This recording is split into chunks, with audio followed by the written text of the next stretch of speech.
طلعي طلعي سومالي طلعي دولة داي طلعي عيدان كي جيسي طلعي أما مانتا أي كينيا يضو دولك يجي هايستا أي كفر لين إلي كسو دركان وإنتي هدنا قاتان waxaan leeyahay ninka dhoofayo joog ninkii dhuuntada uu soo bax ninka dhagalo oo hadal dhufays nin qotay waa fulaya dhamaanteen weerar baana waxaan leeyahay dawladayadu waa inay si degdega codka shacabka raacdo oo Kenya ugu geyso calaaqad si degdegana waa inay u dagaal gasho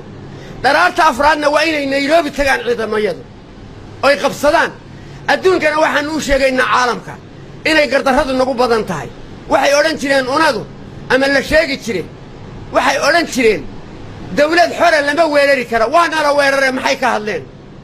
kamay hadleen waxay u hadlaan kristanka xasan sheekh tuutaha ka shaqalabta caawaha ku bariyo tuutahu adigu kugu jiro lagu hogaami